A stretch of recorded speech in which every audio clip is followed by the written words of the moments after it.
एफिलाइटोकी क्या होती है? ये एक प्रकार का पार्थोजेनेसिस होता है जिसमें सिर्फ फीमेल ऑफस्प्रिंग ही अनफर्टिलाइज एग से प्रोड्यूस होती है। इस प्रोसेस में मेल्स की ज़रूरत नहीं पड़ती है और जो रिजल्टिंग ऑफस्प्रिंग होते हैं वो अपने मदर के जेनेटिकली सिमिलर होते हैं।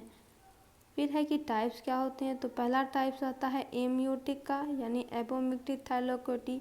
इसमें कोई मियोसिस नहीं होगी, एक डायरेक्टली डेवलप कर जाएंगे। माइटोसिस से ऑफस्प्रिंग अपने माँ के क्लोन होंगे।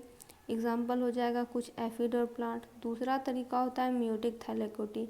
मियोसिस तो होगा लेकिन क्रोमोसोम डबलिंग होने के कारण ये रिस्टोर कर देगा डिप्लॉइडी को, जिससे कि जेनेटिक वेरिएशन तो आएंगे लेकिन लिमिटेड आएंगे। तीसरा प्रोसेस होता है ऑटोमिसिस का। ये एक स्पेशल प्रकार का मियोसिस होता है जहाँ पे कि सेम एक से हैप्लॉइड न्यूक्लियाई फ्यूज़ करेंगे और डिप्लॉइडी कंडीशन को फिर से रीस्टोर कर देंगे। इसमें जो बच्चे आते हैं वो मदर के एग्जैक्ट क्लोन नहीं होते हैं बल्कि थोड़ा थोड़ा मिलते जुलते हैं। एग्जाम्पल हो जाएगा इंसेक्ट्स में हनी बीज का।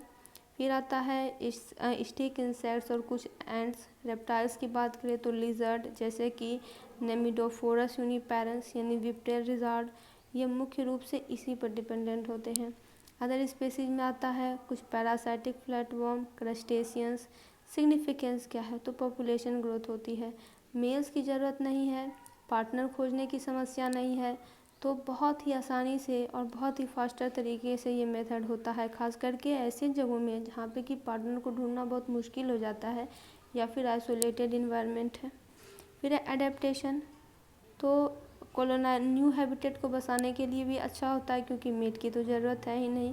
जेनेटिक वेरिएशन आते हैं लेकिन लिमिटेड आते हैं, तो अगर इन्वायरमेंट चेंज होती है तो ये बर्दाश्त नहीं कर सकते हैं, तो इनके पॉपुलेशन को भी एक तरह से खतरा रहता है। तो ये फैसिनेटिंग एडेप्टेशन है जो कि नेचर की इंजीन्यूटी को दर्शाता है।